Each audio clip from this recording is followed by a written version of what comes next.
ਡੈਮਨਾਂ ਦੇ ਨਾਲ ਤੋਲਦਾ ਜਿੰਨਾ ਤੇਰਾ ਭਾਰ ਗੋਰੀਏ ਗੱਭਰੂ ਤਾਂ ਵੈਰੀ ਨੂੰ ਵੀ ਮਿੱਠਾ ਬੋਲਦਾ ਨੀ ਤੂੰ ਤਾਂ ਫੇਰ ਜੱਟ ਦਾ ਪਿਆਰ ਗੋਰੀਏ। हाँ जी, तो hello guys, welcome back to my YouTube channel. Title तो तुमने पढ़ लिया होगा, तो शुरू करें। यस सर, अब हमें करना है चैप्टर 8 का यूनिट 2 एंड यूनिट 3। फटाफट से हम खत्म कर देंगे। लेट्स गो भाई, बहुत इजीली और बहुत जल्दी जल्दी कवर कर लेंगे, इसमें ज़्यादा कुछ है नहीं है, ठीक है। ये सारा सा टेबल तो मैंने क्लास में एक्सप्लेन करा हुआ है, तो इतना इंपॉर्टेंट नहीं है। ये आगे आएगा तो इतना इंपॉर्टेंट है आगे आएगा मतलब इंपॉर्टेंट है, पर आगे आएगा, ठीक है ठीक है ठीक है ठीक है। पब्लिक को डिफाइन करा गया, देखो ऐसे। एक तरफ है गवर्नमेंट बैंकिंग सिस्टम, जो मनी सप्लायर गिने जाते हैं, ठीक है। गवर्नमेंट भी सप्लाई करती है, आरबीआई बैंकिंग सिस्टम, ये सब सप्लाई करते हैं, तो ये मनी सप्लायर है। और हम गिने जाते हैं इकोनॉमिक यूनिट्स, पब्लिक, हम गिने जाते हैं पब्लिक। कौन? हाउस होल्ड, फर्म, इंस्टीट्यूशन, ये सब क्या है? पब्लिक, ठीक है ठीक है ठीक है। पब्लिक में क्या क्या आ जाता है? Local authorities, non NBFCs, NBFC भी सारे, मुथूट फाइनेंस, गोदरेज, ये वो सब इसमें आ जाते हैं। Non departmental PSU, foreign central bank, governments and the international monetary fund. ये foreign foreign central bank and government मतलब फॉरेन गवर्नमेंट, ठीक है। इंडियन गवर्नमेंट तो इधर आ जाती है एक्सेप्शन में। ओ ठीक है। इंटरबैंक डिपॉजिट्स, ये ध्यान रखने वाली चीज है क्या? Interbank deposits and money held by the government and the banking system are not included in the money supply. कि जब हम बात करेंगे ना कि पैसे की सप्लाई हो रही है और पैसा जो करेंसी इन सर्कुलेशन गिनी जाती है, उसमें ये वाली चीज नहीं गिनी जाएगी। सप्लाई ऑफ मनी में ये नहीं गिना जाएगा। क्या? इंटरबैंक डिपॉजिट, जो बैंक का दूसरे बैंक के अंदर डिपॉजिट है, जो मनी गवर्नमेंट ने अपने पास रखी हुई है, और जो बैंक के पास पैसा पड़ा है, वो तुम्हारा सप्लाई ऑफ मनी में नहीं गिना जाता। सर हम ये मनी सप्लाई मेजर करती क्यों है? क्या ज़रूरत पड़ी है पता करने की कि भाई बाजार में कितना पैसा है? क्या ज़रूरत है? भाई देखो ऐसा, एक तो हमें फैसिलिटेट करता है एनालिसिस मॉनेटरी डेवलपमेंट की, कि भाई कितनी तरक्की हुई पैसे के मामले में, क्यों? In order to provide a deeper understanding of the causes of money growth, कि पैसा क्यों बढ़ा। ऐसा कुछ हुआ कि लोगों ने डिपॉजिट ज़्यादा कर दिया और इसलिए बैंक ने क्रेडिट मनी ज़्यादा कर दी, क्योंकि बैंक के पास अगर 1,000 रुपये आते हैं, अगर मेरे पास 1,000 रुपये, ठीक है, मान लो मेरे पास 1,000 रुपये कहीं से आए, मैंने बैंक में 1,000 रुपये डिपॉजिट करे। अब बैंक क्या करेगा? मान लो बैंक का 20% रिजर्व रेशो है। What do you mean bye reserve ratio? कि भाई जितना पैसा डिपॉजिट हुआ है उसमें से 20% बैंक ने अपने पास रिजर्व रखना है। तो इसका 20% मतलब 2,000 बैंक ने अपने पास रखा, और 8,000 क्या दे दिया? लोन दे दिया, लोन। अब ये लोन एक हिसाब से क्या बन गया? Credit money, credit money. और हमने यूनिट 1 में भी पढ़ा था क्या, कि credit money is also part of money supply. कि जब सप्लाई वाली साइड देखते हैं तो M V plus M dash V dash भी देखते हैं, तो एम डैश क्या था? जो क्रेडिट मनी सप्लाई हो रही है। ओ, तो इसलिए हमें ये देखना पड़ता है कि क्यों इंक्रीज हुई मनी सप्लाई। क्या बैंक के लोन ज़्यादा थे, या पब्लिक के डिमांड डिपॉजिट ज़्यादा थे, या गवर्नमेंट एक्सपेंडिचर ज़्यादा कर दिया या कम कर दिया? क्यों हो रही है मनी सप्लाई, कम ज़्यादा क्यों हो रही है? तो ये जानना ज़रूरी है, ताकि वो एग्रीगेट पता चल सके, वो इकोनॉमिक एग्रीगेट पता चल सके कि भाई ये वाला एग्रीगेट जो है ये फ्लक्चुएट हो रहा है, इसलिए जानना ज़रूरी है, ठीक है।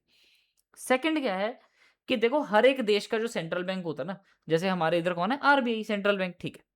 तो हर एक देश की ना एक जिम्मेदारी होती है क्या, कि to stabilize price level and GDP growth by directly controlling the money supply, by directly controlling the supply of money.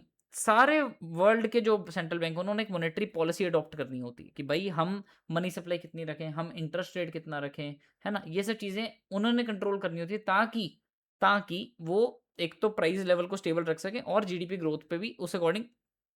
Business cycle तो हमने चैप्टर पढ़ा ना, कि तुम्हारी मार्केट में मंदी आ रही है या ग्रोथ हो रही है, मतलब तुम्हारी नेशनल इनकम गिर रही है या बढ़ रही है, मतलब तुम्हारी जीडीपी ग्रोथ हो रही है या उल्टा गिर रही है। ये सब कुछ किसके ऊपर डिपेंड करता है? किसके ऊपर, मतलब किसके ऊपर डिपेंड करता नहीं मैं बोलूँगा, बट उसको स्टिमुलेट कैसे कर सकते हैं हम? फिजिकल पॉलिसी से, मॉनेटरी पॉलिसी से। तो वही मॉनेटरी पॉलिसी से हम जीडीपी ग्रोथ को भी कंट्रोल कर सकते हैं, ठीक है, by directly controlling the supply of money. भाई ऑब्वियस सी बात है, अगर तुम मनी सप्लाई बढ़ा दोगे, लोगों के पास ज़्यादा पैसा हो जाएगा, तो लोग ज़्यादा खर्चा करेंगे, कंजम्पशन एक्सपेंडिचर, इन्वेस्टमेंट एक्सपेंडिचर बढ़ेगा, तो इससे बूम मिलेगा, बूस्ट मिलेगा। ओ ऐसा। सर सोर्सेज क्या है मनी सप्लाई के? कहाँ कहाँ से मनी सप्लाई होती है? एक तो देखो भाई, जो सेंट्रल बैंक खुद मनी छापता है, मनी क्रिएशन, जो सेंट्रल बैंक के डिसीजन है मनी क्रिएशन के। और दूसरा, जो कमर्शियल बैंकिंग सिस्टम का रिस्पॉन्स है। अब देखो, सेंट्रल बैंक ने बोला, एक तो उन्होंने पैसा छाप के दे दिया आरबीआई ने। सेकंड, आरबीआई ने क्या करा, बैंक के ऊपर कुछ पॉलिसीज लगाई। अब उसके पॉलिसीज के रिस्पॉन्स जो कमर्शियल बैंकिंग सिस्टम देता है, कि ऊपर आरबीआई ने बोल दिया कि भाई इतना रेपो रेट रहेगा, इतना बैंक रेट रहेगा। कौन क्या होते हैं बैंक रेट, रेपो रेट हम आगे पढ़ेंगे।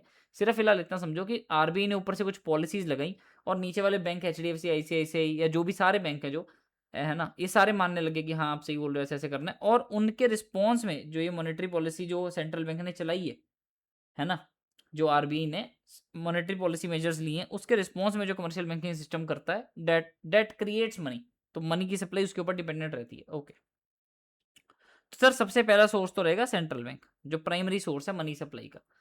या तो मनी की इंट्रिंसिक वैल्यू होती है, या represent a claim on assets और debt instruments. Of course in modern economic currencies issued exclusively by sovereign government और the central bank and is legal tender. जो तुम्हारी फिएट मनी है, जो तुम्हारा आरबीआई इशू करता है, मैंने बोला था ना पिछली वीडियो में भी, क्या कि आरबीआई उसमें लिखता है नोट के नीचे, I promise to pay the bearer a sum of ₹10। मैंने ऑफ कोर्स पिछली वीडियो में हिंदी में बोला था, बट ऑफ कोर्स इंग्लिश में ये लिखा होता है, ठीक है। अब देखो पेपर करेंसी जो होती है, तुम्हें पता है जो आरबीआई इशू करता है पेपर करेंसी, अपने नोट साला मेरे पास फिर नहीं है, उधर कहीं पड़ा होगा। तो पेपर करेंसी जो है वो ऑफ कोर्स गवर्नमेंट के लिए लाइबिलिटी, क्योंकि उसमें क्या लिखा होता है, I promise to pay the bearer a sum of year. तो प्रॉमिस करिए ना गवर्नमेंट की, जिसके पास भी ये धारक, जो बियरर है, जिसके पास भी ये नोट है, मैं उसको इतने रुपए देने का वादा करता हूँ। तभी तो किसी का नाम नहीं लिखा होता, जिसके पास भी वो नोट है उसको देने का वादा करती हूँ। वाह, सही बात है। और पब्लिक के लिए एसेट है जो होल्ड करके बैठी है, ठीक है। जो सेंट्रल गवर्नमेंट इशू करती है करेंसी, वो primary source of money supply होती है, उसको हम क्या बोलते हैं sir, fiat money. Fiat money कौन सी होती है, हम ऑलरेडी पढ़ चुके हैं, जिसकी करेंसी, ये तुम सेल्फ रीड कर लो क्योंकि हम ऑलरेडी पढ़ चुके हैं यूनिट 1 में, ठीक है। करेंसी बैकिंग, अब बात ऐसा है कि तुम बोलो यार, उस नोट के ऊपर लिखा होता है I promise to pay the bearer a sum of ₹500, अगर तुम 500 का नोट पढ़ो, ठीक है, उसके ऊपर आरबीआई के गवर्नर के साइन भी होते हैं। सर ये हमें जो प्रॉमिस किया गया पे करने का, ये कौन दे रहा है, आरबीआई का गवर्नर दे रहा है। कैसे दे रहा है, वो तुम्हें 500 रुपये देगा, अरे पर 500 रुपये के नोट के ऊपर ही तो लिखा हुआ है मैं तुम्हें 500 रुपये दूंगा, वो मुझे कैसे 500 दे रहा है। ऐसा देता है वो कि हर एक करेंसी का ना एक बैकिंग सिस्टम होता है, कि भाई अगर करेंसी सरकार इशू करती है और वो बोलती है कि भाई मैं धारक को ये देने का वादा करती हूँ, ये करती हूँ, वो करती हूँ, तो वो धारक को वादा करती कैसे है? एक सेकंड रुकना। धारक को वादा करती कैसे देने का, भाई ऐसा है कि सरकार के पास ना रिजर्व्स रखे होते हैं। किस चीज के सर, एक तो सोने का रिजर्व, गोल्ड, और एक फॉरेन एक्सचेंज का, जो डॉलर यूरो जो इकट्ठा करे होते हैं, डॉलर यूरो पाउंड वगैरह, उनका रिजर्व रखा होता है। तो हर एक करेंसी एक मिनिमम रिजर्व सिस्टम फॉलो करती है। इंडिया में फॉलो होता है कि तुम्हें 200 करोड़ का रिजर्व रखना है, 115 करोड़ के गोल्ड रिजर्व, और बाकी 85 करोड़ के फॉरेन एक्सचेंज रिजर्व तुम्हें रखने हैं। ये तुम्हारे मॉड्यूल का पार्ट नहीं है, लेकिन मैंने वैसे बता दिया। तो जो इस उस रिजर्व के तहत बेसिकली आरबीआई के पास 200 करोड़ का रिजर्व होगा। 200 करोड़ तक की अमाउंट की वो करेंसी इशू कर सकते हैं, क्योंकि उनके पास उतना रिजर्व है। That is the logic. तो central bank can issue currency by maintaining only specified minimum reserve of gold and foreign securities. फिर सर दूसरे सोर्स पे आ जाता है commercial bank and credit money, second major source हमारा banking system. Commercial banks कैसे create कर सकते हैं money, sir lending and borrowing activity, जैसे मैंने बताया, the money is created by bank is known as credit money. जैसे मैंने तुम्हें बताया, total money supply consist of, एक तो high powered money, high powered money कौन सी, जो सेंट्रल बैंक ने क्रिएट करी, जो मनी इशू करी उन्होंने, और सेकंड जो क्रेडिट मनी जो क्रिएट किसने करी, कमर्शियल बैंक ने, ठीक है बात। Yes yes. और ध्यान रहे कोई भाई, ये दोनों मनी ही हैं। मतलब फॉर एग्जांपल सोचो तुम्हारे पास 500 रुपए का नोट है, और तुम जाके बैंक से 500 रुपए का लोन लेके आए, तो दोनों सेम है। तो इसलिए जो मनी सेंट्रल बैंक इशू करता है, या जो क्रेडिट मनी कमर्शियल बैंक ने क्रिएट करी है, दोनों मनी वैलिड हैं, दोनों मनी अपने आप में बिल्कुल ओके हैं। ओके, मनी का एवोल्यूशन बेकार सा टॉपिक है कि सर पहले देखो ऐसे होती थी, पहले कमोडिटी होती थी, है ना, बार्टर सिस्टम चलता था, फिर थोड़ी मेटेलिक करेंसी आई कि मतलब गोल्ड सिल्वर के सिक्के चलने लगे, फिर पेपर करेंसी आई, अब तो डिजिटल करेंसी आ गई, तुम्हें पता ही है ना। अच्छा वैसे एक चीज बताऊं, जो तुम्हें डिजिटल करेंसी लग रही है ना, ये जो जीपे पेटीएम है, ये डिजिटल करेंसी नहीं है, ये तो सिर्फ एक पेमेंट मर्चेंडाइज है, ये तो सिर्फ मर्चेंडाइज बोल दिया, सॉरी, मर्चेंट है, पेमेंट मर्चेंट है, ठीक है। तो इन ये पैसे नहीं रखते, मतलब ये तुम्हारा पैसा नहीं होल्ड कर सकते, ये तो सिर्फ तुम्हारे बैंक से तुम्हें पेमेंट करने में हेल्प करते हैं। लेकिन आरबीआई क्या करने की कोशिश कर रहा है, एक सीबीडीसी इशू करने की कोशिश कर रहा है, that is central bank digital currency. मतलब आरबीआई इशू करता है, डिजिटल ई रूपी इशू करने की कोशिश कर रहा है। अभी वो पायलट प्रोजेक्ट पे चल रहा है। What do you mean by pilot project, एक न्यू टर्म सामने आई है, कहाँ है पायलट प्रोजेक्ट, ये रहा, RBI is implementing CBDC digital e rupee, मतलब डिजिटल रूपी या ई रूपी जिसको बोल सकते हैं, through a phased approach involving pilot projects and gradual introduction. Pilot project क्या होता है, आगे से याद रख लेना। मान लो सरकार को पूरे देश में कुछ इंप्लीमेंट करना है, तो वो क्या करेंगे, सीधा एकदम से देश में पूरे में इंप्लीमेंट कर दें, बस नहीं, ऐसे नहीं होता है। पहले वो एक छोटे एरिया को पकड़ेंगे कि एक छोटे सेक्टर को, छोटी इंडस्ट्री को या छोटे एरिया को, उसमें पकड़ के वो चीज़ पहले करके देखेंगे। अगर वो चीज़ सक्सेसफुल हुई तो पूरे देश में करते हैं। समझ आई बात? यस, ठीक है। फीचर्स क्या है सीबीडीसी के जो आरबीआई इशू करना चाहती है कि भाई ये भी digital equivalent of sovereign paper currency होगा, मतलब जो तुम्हारे नोट है ना, नोट उसके बराबर की वैल्यू होगी जो आरबीआई ई रुपीज इशू करेगा।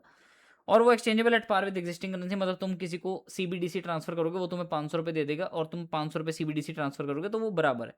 और ये सेम एज एन मनी की तरह चलेगा और प्रॉपर आरबीआई की बैलेंस शीट में लाइबिलिटी सेट दिखेगा, तुम्हारा एसेट बनेगा ऐसा।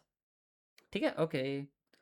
Crypto currency and money, crypto currency तुम्हें पता है एक लीगली रिकग्नाइज मनी नहीं है जो तुम बिटकॉइन वगैरह में डील करते हो या और भी बहुत चीज़ें चलती हैं। ठीक है, वो क्लासिफाइड एज मनी नहीं है। ठीक है, लेकिन ऑल दो पता क्या हुआ था, आरबीआई का ना 2018 में एक सर्कुलर आया था कि भाई ये जो क्रिप्टो करेंसी में ट्रेड करने के लिए लोन ले रहे हैं ना, इनको लोन नहीं देना। फिर सुप्रीम कोर्ट ने 2020 या 21 में उसको खारिज कर दिया कि नहीं नहीं ऐसा कुछ नहीं है भाई, वो जो मर्जी करी जाए, तुम उसको मनी मानो ना मानो, किसी ने उसमें डील करना है, ट्रेड करना है तो करने दो ना, तुम तो दो हमने पैसे। तो फिर इन्होंने देने लग गए, कोई इशू नहीं। अब हम आगे उसी चीज़ पे वापस, मेजरमेंट ऑफ मनी सप्लाई। पैसा अब हमें करना है measure. Measure RBI compiles and publish various measures of money supply. 1977 से लेके रिकमेंडेशन जो second working group on money supply है, एसडब्ल्यूजी। कुछ बार ना मैं तुम्हें बता रहा हूँ, कुछ बार पेपर में ना बहुत सिंपल सी चीज़ें एमसीक्यू बन के आ जाती हैं। मैं तुम्हें मजाक नहीं कर रहा, बहुत सिंपल चीज़ें कि भाई व्हाट इज एसडब्ल्यूजी या what is the role of SWG. अब तुम यही बोलोगे ना कि it recommends the measurement of money supply. तो एसडब्ल्यूजी या second working group, RBI is been publishing 4 measures of money supply. देखो सबसे पहले आता है M1। M1 जिसको बोलते हैं नैरो मनी, बहुत छोटी मनी। कौन सी छोटी मनी सर? जो मेरे हाथ में पैसे हैं वो, और एक जो मैंने अपना बैंक में डिमांड डिपॉजिट करा है। What do mean bye demand deposit? जिसमें कासा आता है। कासा मतलब current account and saving account deposits, मतलब वो पैसा जो मैं अभी के अभी विड्रॉ कर सकता हूँ। और थर्ड इसमें और चीज ध्यान रख लेना, अदर डिपॉजिट्स विद आरबीआई। जो मैंने आरबीआई के साथ कुछ अदर डिपॉजिट्स कर रखे हैं वो भी तुम्हारे नैरो मनी का पार्ट हैं। सर इसको रटना है? जी हाँ, इसको रटना है। फिर ये 3 जब तुमने रट ली, इसमें बस मैं सेविंग डिपॉजिट्स ऐड कर लूंगा जो मैंने पोस्ट ऑफिस के साथ कराए हैं, तो मेरा M2 बन जाएगा। और याद रखना M1 का M3 के साथ रिलेशन है, M2 का M4 के साथ रिलेशन है। ठीक है, कैसे रिलेशन है मैं समझाता हूँ। ठीक है, तो M2 क्या आ गया? M1 plus saving deposits.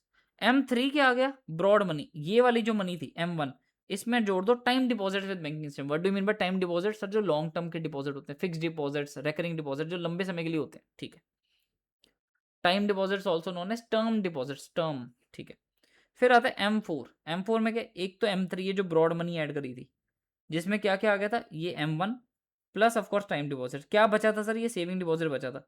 तो ये जो सेविंग डिपॉजिट पोस्ट ऑफिस के साथ बचा था, सारा कुछ ही जो पोस्ट ऑफिस के साथ, तुम्हारी पोस्ट ऑफिस सेविंग ऑर्गेनाइज के साथ जो तुम्हारे टोटल डिपॉजिट है, not only saving, total deposit है, इन एक्सक्लूडिंग नेशनल सेविंग सर्टिफिकेट, बस उसको छोड़ के बाकी सब ऐड कर लो तो तुम्हारा M4 बन गया। बस ये 4 मेजर्स हैं। इसको एज इट इज रट्टा मार लो, कोई ज़्यादा वो करने की जरूरत है नहीं है, इसमें लॉजिक नहीं है। ठीक है, कुछ मेजरमेंट बनाई हुई है उन्होंने, बात करो। डिटर्मिनेंट्स ऑफ मनी सप्लाई देखो ऐसा है, तुम दो तरीके से देख सकते हो। दो तरीके, बाहर बाहर से हमें क्या दिखता है कि भाई ये जो सेंट्रल बैंक है ना आरबीआई, ये पैसा बनाती है, कि जो मनी सप्लाई डिटरमिन कौन करती है? RBI, central bank. ये तो है बाहर बाहर का व्यू। अंदर का व्यू क्या है? अंदर आरबीआई एक्चुअल में क्या कर रही है भाई? अंदर एक्चुअल में ना money supply influence by changes in economic activities. मंदी आती है, तेजी आती है, गिरावट आती है, स्टॉक मार्केट क्रैश हो जाता है, कभी कभार वॉर हो जाती है, कुछ हो जाता है, या फिर पीपल की प्रेफरेंस फॉर होल्डिंग मनी, लोग कितना पैसा अपने पास रखना चाहते हैं, कितना डिपॉजिट करना चाहते हैं, क्या मार्केट में इंटरेस्ट रेट चलता है, इन चीजों से एक्चुअल में मनी सप्लाई डिटरमिन होती है। ओ, समझे? ठीक है। The modern approach to explaining money supply is the money multiplier approach. It explain the relationship between money stock and the monetary base, high powered money. देखो ऐसा है, हाई पावर्ड मनी, देखो जो मेरी बात सुनो, जो आरबीआई ने मनी इशू करी हुई है वो कौन सी है सर? एक तो जो करेंसी इन सर्कुलेशन है, मतलब जो लोगों के पास पैसा घूम रहा है, प्लस जो बैंक के रिजर्व्स है। What do mean by bank reserves? जो बैंक ने पैसा, जो बैंक ने अपने पास रिजर्व रखा हुआ है कि भाई ये हमने नहीं देना बाहर। ठीक है, ठीक है। तो एक तो बैंक रिजर्व रख रही है और एक करेंसी सर्कुलेट हो रही है। ठीक है बात? ठीक है। इस अप्रोच के according the total supply of money in the economy is determined by the combined behaviour of central bank, commercial bank and the public. ये जो मनी मल्टीप्लायर अप्रोच है, ये क्या बोलती है? देखो ऐसा है, मनी मल्टीप्लायर है क्या, हम वो समझ लेते हैं। मनी मल्टीप्लायर क्या है कि देखो ऐसा है, आरबीआई ने कुछ करेंसी सर्कुलेशन में छोड़ी हुई है। ठीक है, फॉर एग्जाम्पल मेरे पास क्या है? 1000 रुपये, 10,000 लगा लो, जो भी लगा लो, 10,000 रुपये है। मैंने वो डिपॉजिट करा है बैंक में, ठीक है, ये मैंने तुम्हें ऑलरेडी बता चुका हूँ। बैंक ने क्या करा, 20% अपने पास रिजर्व रख लिया, 2000 रुपीज़, और बाकी 8000 का उन्होंने क्या दे दिया, क्या दे दिया, लोन। ये क्या बन गई, क्रेडिट मनी, क्रेडिट मनी, समझे, ठीक। The money created by RBI is called monetary base और हाई पावर्ड मनी। जो आरबीआई ने मनी क्रिएट करी थी, याद है, दो दो लोग थे source of creation of money, एक तो आरबीआई जो central bank high powered money issue करती है, और एक कमर्शियल बैंक जो क्रेडिट मनी इशू करते हैं, ठीक है। Commercial bank creates additional money through lending, जैसे मैंने अभी बताया वैसे। Therefore an increase in the monetary base leads to large increase in the total money supply. अब अगर आरबीआई थोड़े से ज्यादा और पैसे इशू करेगी तो क्रेडिट मनी और उसको बढ़ावा देगी। मैं समझाता हूँ कैसे। मान लो क्रेडिट मनी अभी जीरो है, ठीक है, कोई बैंक ने अभी कोई मनी इशू नहीं, मतलब कोई लोन नहीं दिया, कुछ नहीं हुआ, ठीक है। मान लो बेसिकली आरबीआई ने 10,000 इशू करे, और लोगों की हैबिट क्या है कि करेंसी होल्ड करके रखनी, डिपॉजिट नहीं करनी। 10,000 करेंसी उन्होंने होल्ड कर ली, तो सर मनी सप्लाई मार्केट में क्या है, 10,000, खत्म होगी बात यहीं पे, ठीक है। सेकंड केस लेते हैं, 10,000 आरबीआई ने इशू करा, उसमें से मैंने 1,000 होल्ड कर दिया, 9,000 जो है मैंने क्या करा, बैंक में डिपॉजिट कर दिया, ठीक है। जो बैंक में डिपॉजिट करा उसमें बैंक की एक रिजर्व रेशो होती है कि इतना तो मेरे को रिजर्व रखना पड़ेगा, तो बैंक ने उसमें से रिजर्व कितना रखा, 20%, 1800, बाकी 7200 क्या करा बैंक ने, लोन दे दिया। This loan is basically what, credit money. ये एक तरह की मनी सप्लाई होगी, ठीक है। अब इस चैप्टर में ध्यान रखना, करेंसी जो होल्ड करने वाली चीज़ है ये कांस्टेंट मानी जाती है, अजम्पशन ली जाती है कि लोग करेंसी होल्ड नहीं कर रहे हैं, ठीक है बात, ओके, ठीक है। तो मनी सप्लाई की इक्वेशन क्या, देखो मनी सप्लाई में क्या क्या आता है, एक तो करेंसी हेल्ड बाय पब्लिक और एक बैंक डिपॉजिट्स, जो तुम बैंक में डिपॉजिट करते हो, ये तुम्हारी क्या है, मनी सप्लाई।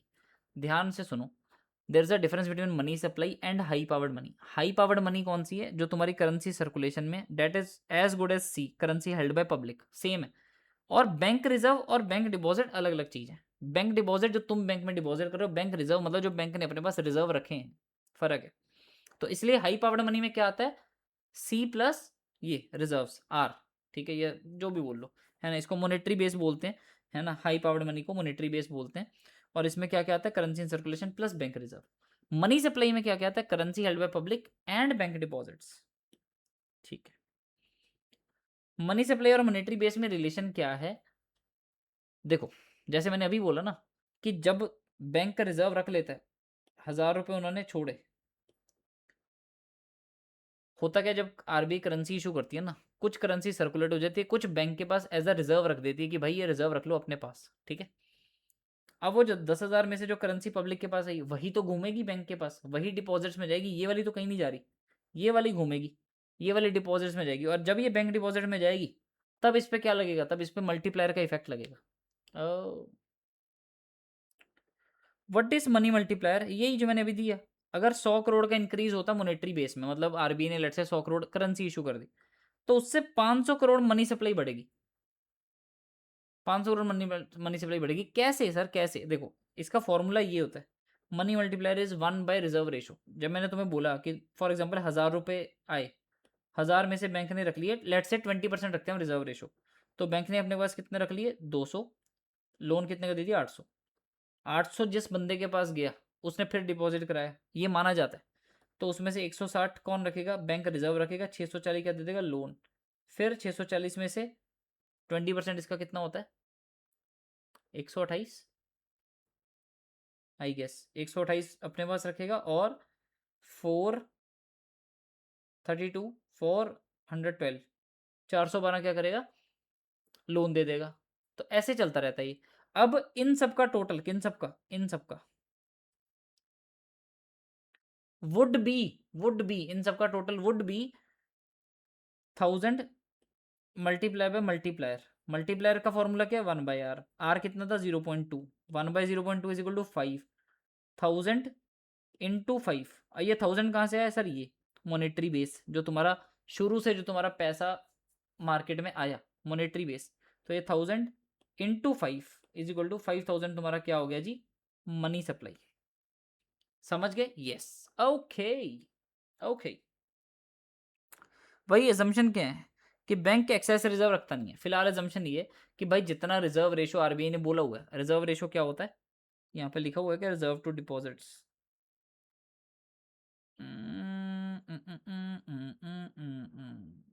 नहीं, बस इतने ही लिखो है रिजर्व रेशो, ठीक है। रिजर्व रेशो क्या होता है? बेसिकली रिजर्व्स डिवाइडेड बाय, मतलब रिजर्व्स डिवाइडेड बाय डिपॉजिट्स। अगर 1000 रुपये डिपॉजिट करते हैं लोग, उसमें से मैं 20 रुपये रिजर्व, मतलब 1000 रुपये में से 200 रुपये रिजर्व रखता हूँ, तो मेरा रिजर्व रेशो क्या है? 20%। ठीक है, ओके। बैंक एक्सेस रिजर्व नहीं रखते। अगर आरबीआई ने बोला है या किसी बैंक ने अपना डिसाइड करो कि 20% रिजर्व ही रखना है, तो वो 25-30 नहीं रखते, 20% ही रिजर्व रखते हैं। ठीक है बात। Second, individuals and non bank corporations never hold currency otherwise it wouldn't multiply. अब वो करेंसी अपने हाथ में नहीं रखते, वो डिपॉजिट करते हैं, ये अजम्पशन है। ओके, ठीक है, ठीक है। रिजर्व रेशो अगर 10% है तो उसमें 0.1, तो मनी मल्टीप्लायर क्या होगा? 1/0.1 is equal to 10।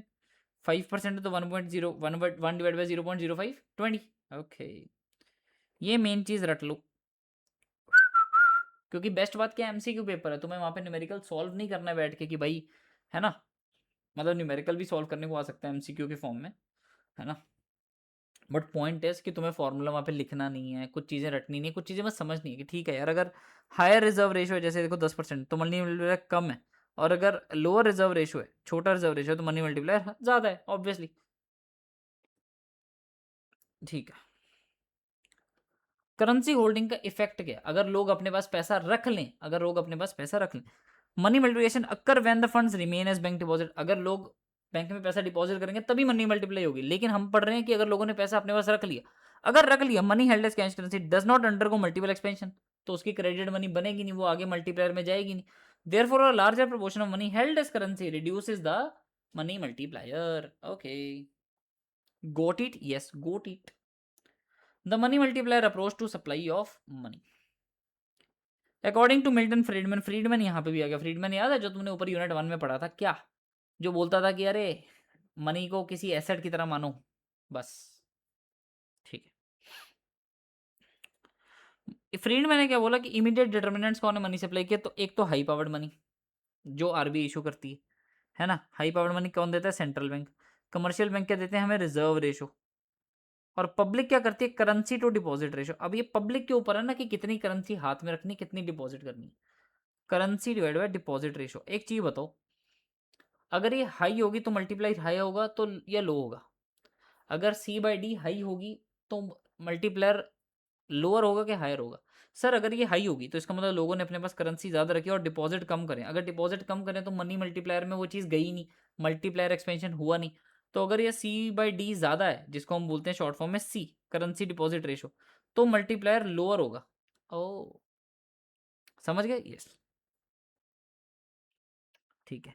High powered money ज़्यादा होगी तो हायर मनी सप्लाई होगी। ठीक है। रिजर्व रेशो ज्यादा होगी तो मल्टीप्लायर लो होगा, ये तो पता ही है रिजर्व रेशो का इनवर्स रिलेशन। तो रिजर्व रेशो में क्या कहता है? Reserve divided by deposit. Currency ratio में क्या आता है? Currency divided by deposits. ठीक है, ठीक है। अब सेंट्रल बैंक क्या करती है? देखो सेंट्रल बैंक का बिहेवियर कैसे चलता है, देखो ऐसा है। ये जो तीनों चीजें हैं, ये एक इशू करता है central bank high powered money. Reserve ratio कौन डिसाइड करता है? कमर्शियल बैंक्स, कि उन्होंने कितना रिजर्व रखना है। और करेंसी डिपॉजिट रेशो मतलब कितनी करेंसी अपने हाथ में रखनी है और कितनी डिपॉजिट करनी है, ये कौन डिसाइड करती है? पब्लिक। Public, okay.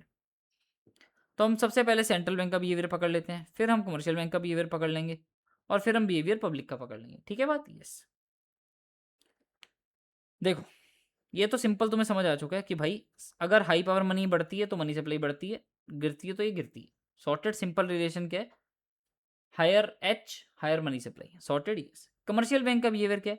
अगर वो रिजर्व रेशो बढ़ाएंगे तो मनी सप्लाई कम हो जाएगी, तो मनी सप्लाई डिक्रीजेस। अगर रेशो डिक्रीज कर देंगे तो मनी सप्लाई इंक्रीजेस। ये तो तुम्हें पता ही है। ठीक है। अच्छा, वैसे अगर इंटरेस्ट रेट इंक्रीज हो गया तो? अगर इंटरेस्ट रेट इंक्रीज हो गया तो it means that the opportunity cost of holding excess reserve rises. तो लोग अपने पास पैसा नहीं रखेंगे, वो डिपॉजिट कराएंगे। ठीक है। तो अगर इंटरेस्ट रेट बढ़ता है तो लोग डिपॉजिट ज्यादा करेंगे, तो इससे मल्टीप्लायर बढ़ेगा। ओके, ठीक है। अच्छा, बैंक अपने पास ऑफन एक्सेस रिजर्व भी रख लेता है। मतलब एक तो होता है रिक्वायर्ड रिजर्व।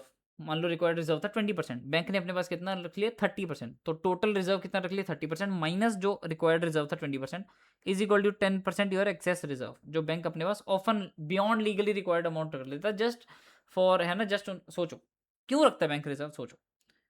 मैंने बैंक में कराए 1000 रुपये डिपॉजिट, ठीक है। बैंक ने क्या करा, उसमें से 20% अपने पास रख के 80% क्या दे दिया किसी को लोन। अब मैं तो जाके बैंक से 1000 ले सकता हूँ ना, बैंक ने तो मेरा 80% मतलब 800 रुपये भी दे दिया आगे, 800 रुपये भी दे दिया आगे, और मैं तो बैंक से 1000 रुपये ले सकता हूँ, मैं भी बोल सकता हूँ बैंक को 1000 रुपये वापस कर। अब सोचो ये 1000 मेरे अकेले का है, सोचो इंडिया में जो इतनी पॉपुलेशन है उनका कितने हज़ार होंगे, है ना।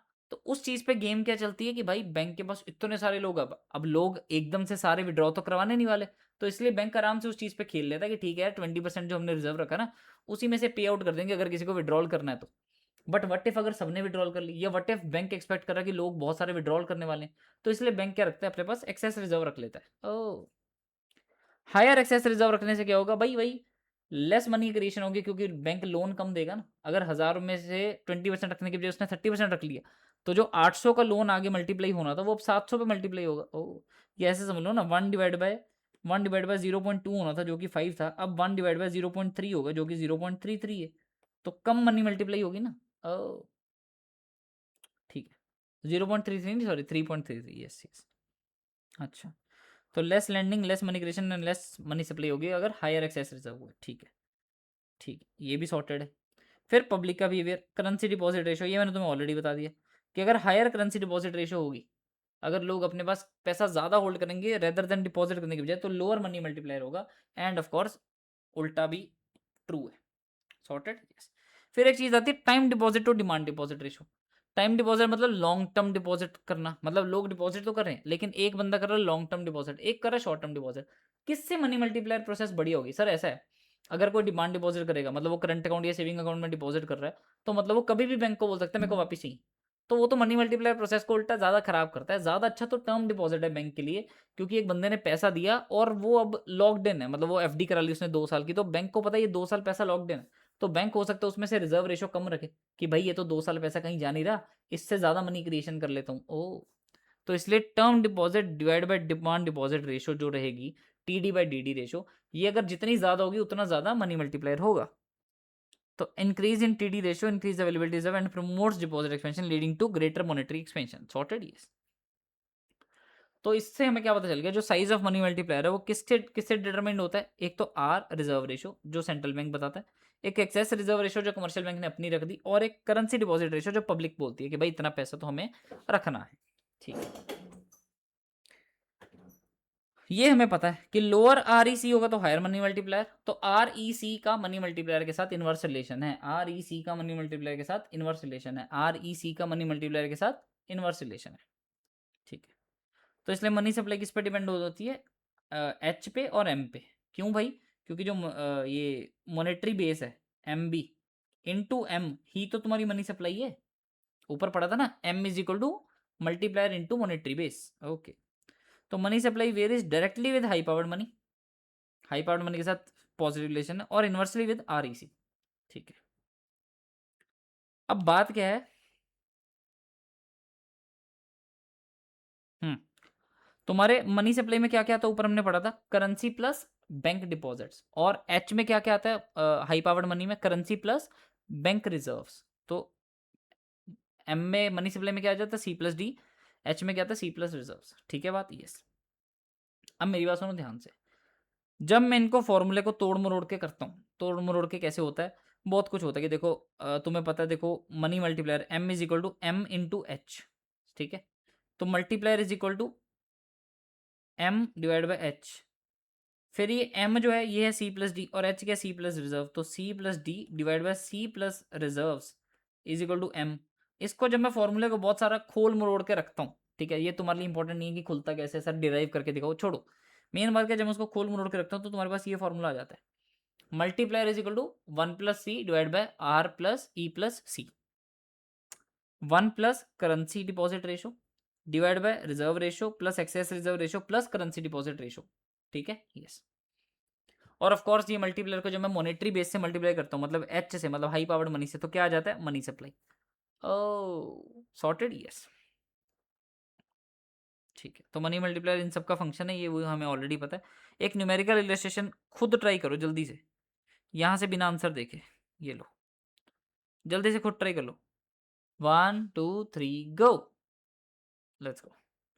बी भी ट्राई कर लो ऑफ कोर्स। ठीक है, अब हम आ जाते हैं monetary policy and money supply के ऊपर। सर देखो ऐसा है, सेंट्रल बैंक बहुत सारी मॉनेटरी पॉलिसी लाती है। यस, मॉनेटरी पॉलिसी तुम यूनिट 3 में पढ़ोगे। मॉनेटरी पॉलिसी जो मैं तुम्हें जैसे पहले भी बताया था कि मॉनेटरी पॉलिसी कौन सी होती है सर, वो पॉलिसी जिसमें तुम्हारा मतलब वो तुम डिसाइड करते हो एक्सपेंशनरी रखनी है, कॉन्ट्रैक्शनरी रखनी है। अगर मार्केट में रिसेशन चल रही है तो तुम्हें एक्सपेंशनरी मॉनेटरी पॉलिसी लेके आनी, तो तुम क्या करोगे, आरबीआई पब्लिक में पैसा छोड़ेगी, मनी सप्लाई बढ़ाएगी, इंटरेस्ट रेट कम कर देगी ताकि लोग बोरो ज्यादा कर सकें। ओपन मार्केट ऑपरेशन में सिक्योरिटीज आरबीआई जो है गवर्नमेंट की सिक्योरिटीज खरीदेगी खरीदेगी ताकि पैसा जाए, पैसा गवर्नमेंट के पास जाएगा तो गवर्नमेंट एक्सपेंडिचर बढ़ेगा। This is what open market operations. Open market operation क्या होता है, ओपन मार्केट ऑपरेशन दोनों तरह के हो सकते हैं। या तो गवर्नमेंट की सिक्योरिटीज आरबीआई खरीदता है, अगर आरबीआई खरीदेगा तो गवर्नमेंट के पास क्या जाएगा, पैसा, पैसा जाएगा तो गवर्नमेंट एक्सपेंडिचर बढ़ेगा, एक्सपेंडिचर बढ़ेगा तो एग्रीगेट डिमांड बढ़ गई, सिंपल। उल्टा भी है कि गवर्नमेंट सिक्योरिटीज आरबीआई बेचता है, जब बेचेगा तो उल्टा वो पैसा मार्केट से खींच लेगा, जब खींच लेगा तो मनी सप्लाई कम हो जाएगी। ठीक है, ठीक है। तो हाँ, monetary policy and money supply कैसे साथ साथ चलते हैं हम वो समझते हैं कि मॉनेटरी सप्लाई में for example purchase of government security हो रही है, इससे इंजेक्ट होगी high powered money into the system. अगर गवर्नमेंट सिक्योरिटी खरीदी तो नया नया पैसा पब्लिक में चला गया, क्योंकि भाई आरबीआई पब्लिक में थोड़ी आती है, आरबीआई तो मनी सप्लायर वाली साइड से आती है। तो अगर उन्होंने कुछ चीज खरीदी है तो उल्टा पब्लिक में पैसा गया है, नया पैसा, नया पैसा। ठीक है, यस। अब एज्यूम करते हैं कि बैंक एक्सेस रिजर्व रखता नहीं है और पीपल करेंसी होल्ड रखते नहीं है, तो यहाँ पे एक्सेस रिजर्व रेशो भी जीरो है, मतलब ई भी जीरो है, और पीपल करेंसी भी नहीं होल्ड करता, इसका मतलब करेंसी टू डिपॉजिट रेशो सी भी जीरो है। ओ, तो ई और सी दोनों जीरो है। ठीक है। And also that there is a demand for loans for business, the credit creation process by banking system in this country will create money to the tune of this। तो money supply कितनी होगी भाई, देखो ऐसा है, जितना reserves में नया चेंज आएगा डिवाइड बाय 1/r जो तुम्हारा है multiplier. 1/r is nothing but multiplier, मतलब multiplier into change in reserves. जितने रिजर्व्स तुम्हारे ज्यादा बढ़ रहे हैं उतना तुम्हारी मनी सप्लाई बढ़ जाएगी, क्योंकि यहाँ पे सिर्फ तुम्हारी आर बचती है। देखो,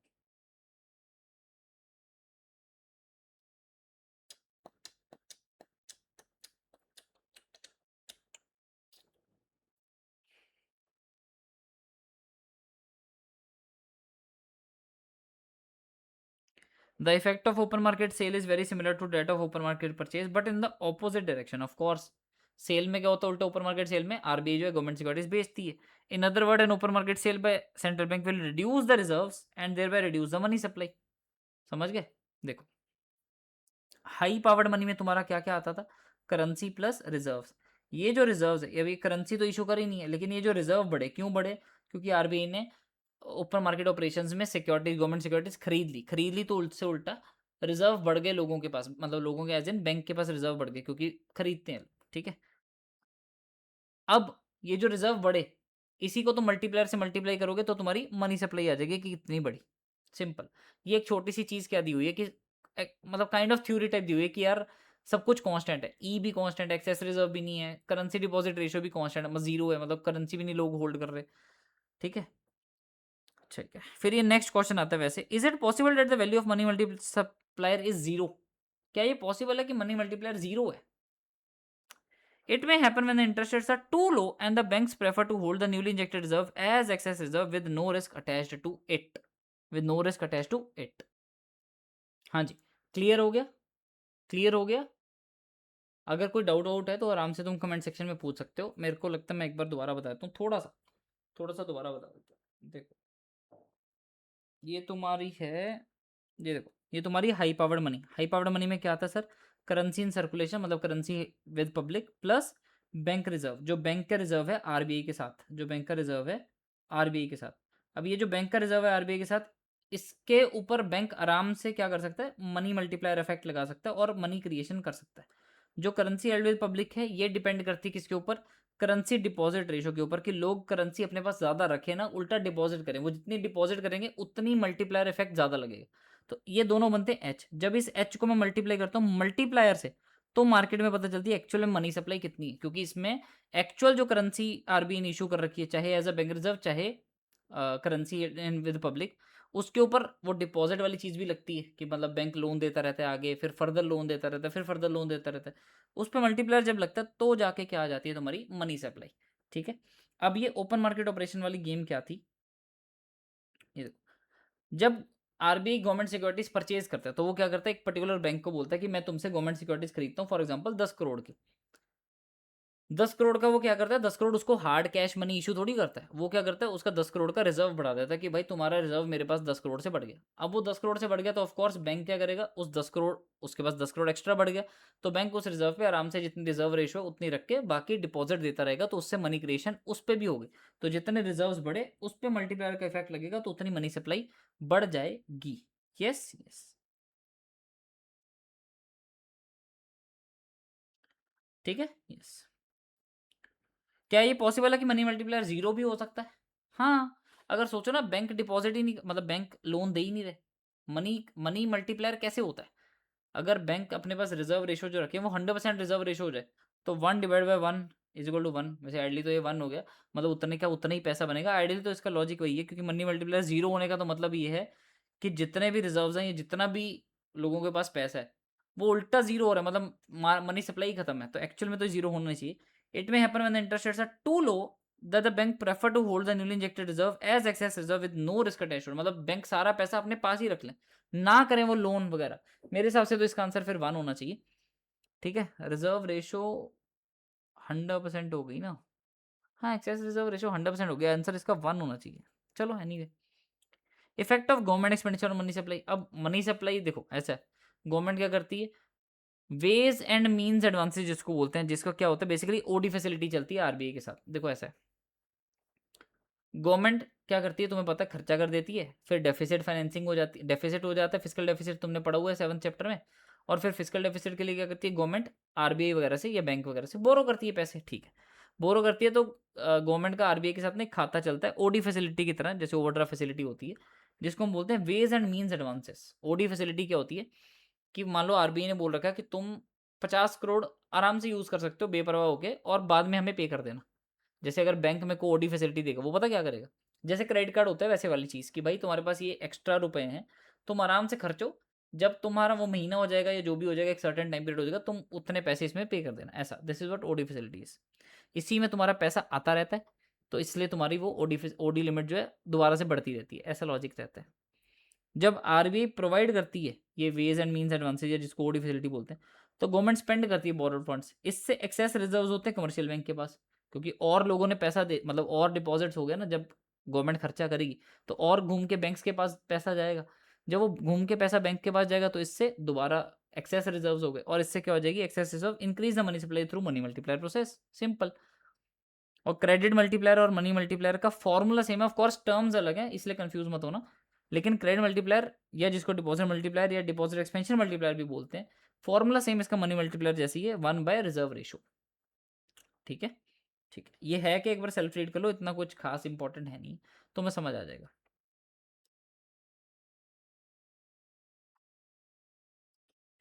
न्यूमेरिकल इलस्ट्रेशन, फटाफट ये इलस्ट्रेशन तुम्हें खुद सॉल्व करनी है, क्लास में करवाई हुई है, फटाफट ये सॉल्व करो, इसका आंसर देखो, फिर सेकंड सॉल्व करो, सेकंड सॉल्व करो, फिर इसका आंसर देखो, फिर थर्ड सॉल्व करो, फिर इसका आंसर देखो, पॉज कर करके सॉल्व करी जाओ, फिर फोर्थ सॉल्व करो। वेरी गुड, अब इसका सॉल्यूशन देखो, और तुम्हारा काम बन गया यहाँ पे। चलो, इसी के साथ तुम्हारा चैप्टर 8 का यूनिट 2 समाप्त हुआ। बोलो नमस्ते नमस्ते। भाई मैं पहले बता रहा हूँ, अगर तुम्हें कहीं पे भी चैप्टर 8 में कहीं कुछ डाउट वाउट आता है, तो तुम अपने मन में नहीं रखना वो डाउट, तुम्हें मेरे से वो डाउट पूछना है, ठीक है। यस, चलो मैं पानी पी के आया, एक सेकेंड। हाँ जी, तो चलो स्टार्ट करते हैं जल्दी से यूनिट 3, लेट्स गो। यूनिट 3 में हम फाइनली पढ़ेंगे मॉनेटरी पॉलिसी। मॉनेटरी पॉलिसी क्या होता है, जब आरबीआई मॉनेटरी पॉलिसी को यूज करता है किस चीज के लिए, to manage the economic fluctuations and achieve price stability. Main इनका लॉजिक क्या रहता है कि हम मनी सप्लाई और इंटरेस्ट रेट को ऐसा घुमाएंगे, ऐसा चलाएंगे कि हमें एक तो प्राइस लेवल जो मेंटेन रख सके, एक सर्टेन लेवल ऑफ इन्फ्लेशन रहे, मतलब ना ज़्यादा हो ना कम हो, एक सर्टेन लेवल रहे, ठीक है। Which means that inflation is low and stable. तुम्हें पता है जो आरबीआई और गवर्नमेंट का एग्रीमेंट हो रखा है, जो हम लेटेस्ट चैप्टर में पढ़ेंगे, 4% का हो रखा है कि 4% की इन्फ्लेशन हर साल मंजूर है। 6% या 2%, मतलब इससे कम, मतलब 2% ऊपर या 2% नीचे से कम ज़्यादा हुई, मतलब 6% से ज़्यादा हुई या 2% से कम हुई, तो दिक्कत है, गड़बड़ हो जाएगी। ओह। RBI conducts monetary policy by adjusting the supply of money, usually through buying or selling securities in the open market. तो ओपन मार्केट ऑपरेशंस करती है, और गवर्नमेंट सिक्योरिटी अगर वो खरीद लेती है बैंक से, गवर्नमेंट सिक्योरिटी अगर परचेज करती है, तो बैंक के पास रिजर्व बढ़ जाते हैं। तो तुमने अभी यूनिट 2 में पढ़ा, बैंक रिजर्व बढ़ जाते हैं तो फिर वो मनी सप्लाई बढ़ जाती है मल्टीप्लायर प्रोसेस से, ठीक है। और अगर ओपन मार्केट सेल करती है तो गवर्नमेंट सिक्योरिटीज उल्टा बेच देती है बैंक को, तो उससे उल्टा पैसे ले लेती है, तो इससे मनी सप्लाई कम हो जाती है, ठीक है। Open market operations affect short term interest rates, which in turn influence long term interest rates and economic activity। याद रखना, इस पूरे चैप्टर में मॉनेटरी पॉलिसी में हम पढ़ क्या रहे हैं कि तुम्हारा इंटरेस्ट रेट इफेक्ट हो रहा है। अब इंटरेस्ट रेट इफेक्ट हो रहा है, उससे मॉनेटरी पॉलिसी का क्या इफेक्ट जा रहा है। मतलब तुमने अगर ये गवर्नमेंट ने ओपन मार्केट ऑपरेशंस भी करा, तो बैंक के पास जो रिजर्व कम ज़्यादा हो, इससे सबसे पहले इंटरेस्ट रेट चेंज होता है, क्योंकि अगर मनी सप्लाई ज़्यादा हो जाती है तो इंटरेस्ट रेट कम हो जाता है, इंटरेस्ट रेट कम करना पड़ता है, ऐसे समझ लो। और अगर मनी सप्लाई कम हो जाती है तो इंटरेस्ट रेट बढ़ जाता है, समझ आ गया। ऐसे समझ लो ना कि किसी चीज़ की सप्लाई लिमिटेड है, मनी सप्लाई लिमिटेड है, पैसा बहुत कम है बैंक के पास, तो वो ज़्यादा इंटरेस्ट पे लोन देंगे ना। मतलब समझ रहे हो कि अगर सप्लाई किसी चीज़ की कम हो और डिमांड काफ़ी ज़्यादा हो तो उसका प्राइस बढ़ जाता है। वो वाला लॉजिक है कि अगर सप्लाई कम है, मनी सप्लाई, और डिमांड काफ़ी ज़्यादा है कि लोन वगैरह चाहिए लोगों को, तो इससे बैंक क्या करता है, इंटरेस्ट रेट बढ़ा देता है, ठीक है। When central bank lower interest rate, monetary policy is easing. When it raises interest rate, monetary policy is tightening, ठीक है। बेसिकली वही लॉजिक कि अगर एक्सपेंशनरी मॉनेटरी पॉलिसी करनी है तो इंटरेस्ट रेट लोअर कर दो, और अगर कॉन्ट्रेक्शनरी मॉनेटरी पॉलिसी करनी है तो इंटरेस्ट रेट बढ़ा दो, ठीक है। मॉनेटरी पॉलिसी फ्रेमवर्क में, मतलब आरबीआई जो अपने आर्टिकुलेटेड मॉनेटरी पॉलिसी फ्रेमवर्क है, उसमें 3 बेसिक कंपोनेंट्स हैं। एक तो मॉनेटरी पॉलिसी का ऑब्जेक्टिव क्या है, जो हम पढ़ेंगे, बहुत छोटा सा ही है। Second, analytics of monetary policy which focuses on transmission mechanism. What is transmission mechanism? कि अगर आरबीआई ने अपनी मॉनेटरी पॉलिसी में चेंज करा, कुछ ऊपर नीचे करी, इंटरेस्ट रेट ऊपर नीचे करा, मनी सप्लाई ऊपर नीचे करी, इससे इससे वो चीज ट्रांसमिट कैसे हुई, मतलब वो चीज पब्लिक में इफेक्ट कैसे डाल रही है, किस किस जरिए के थ्रू, किस चैनल के थ्रू वो पब्लिक के पास पहुंच रही। आरबीआई ने इधर से मान लो करा ओपन मार्केट ऑपरेशन की, गवर्नमेंट सिक्योरिटीज परचेज कर ली। अब वो परचेज कर ली, देखो गवर्नमेंट सिक्योरिटी, जी सेक बोलते हैं जिसको, जी सेक परचेज, परचेज कर ली, इससे बैंक का रिजर्व बढ़ गया, बैंक का रिजर्व बढ़ गया तो मनी सप्लाई बढ़ गई, मनी सप्लाई बढ़ गई तो इंटरेस्ट रेट गिर गया, इंटरेस्ट रेट गिर गया तो अब ये चीज जो इंटरेस्ट रेट जो गिरा है, ये लोगों तक कैसे पहुंचेगा, मतलब वो मार्केट में इफेक्ट लाएगा कैसे, एग्रीगेट डिमांड कह लो या लोगों की कंजम्पशन और इन्वेस्टमेंट एक्सपेंडिचर के ऊपर कह लो, इन सब चीज़ों के ऊपर इफेक्ट लाएगा कैसे, वो हम पढ़ेंगे ट्रांसमिशन में। फिर operating procedure which focuses on operating target instrument, ये कुछ बड़ी चीज़ नहीं है, ठीक है। मेन चीज़ इसमें क्या है, ट्रांसमिशन मैकेनिज्म, ये इंपॉर्टेंट है। ऑब्जेक्टिव क्या मॉनेटरी पॉलिसी का, देखो ऐसा है, आरबीआई का पहली बात तो काम क्या है, जो नोट्स वगैरह जो इशू करती है, वो नोट्स इशू करने को रेगुलेट करना, मतलब है ना कि कितने कितने लोग कितने नोट्स और इशू करने हैं, bank notes. Maintain reserve to secure monetary stability, जो 200 करोड़ का हमारे मिनिमम रिजर्व चाहिए, तो भाई 200 करोड़ से ज़्यादा रखो ना, 300 500 करोड़ रखो, ठीक है।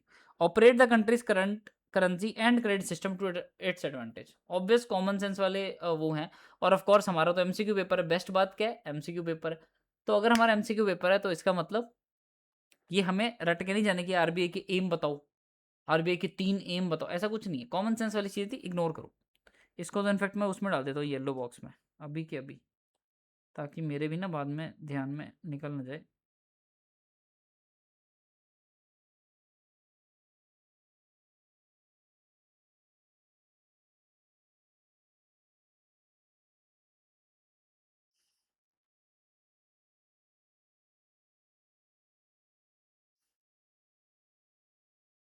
चलो, ठीक है, यस।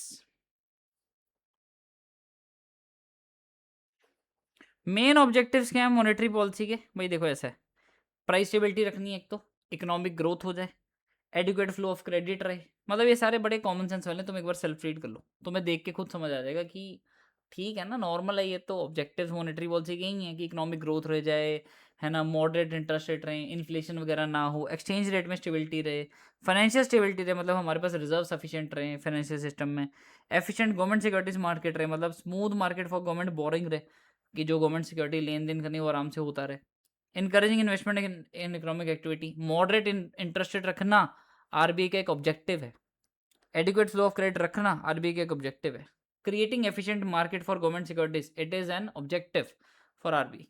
अब आ जाते हैं ट्रांसमिशन ऑफ मॉनेटरी पॉलिसी के ऊपर। भाई ध्यान सुन लो, ये बहुत इंपॉर्टेंट है। मैंने तुम्हें बताया कि देखो पहले मॉनेटरी पॉलिसी क्या करती है, इंटरेस्ट रेट इफेक्ट करती है, जैसे मैंने तुम्हें एग्जांपल दी पूरा वो, है ना, मनी सप्लाई, मतलब जो भी है बैंक ने ओपन मार्केट ऑपरेशन करे, मनी सप्लाई बढ़ी, उससे इंटरेस्ट रेट गिरे, sorry.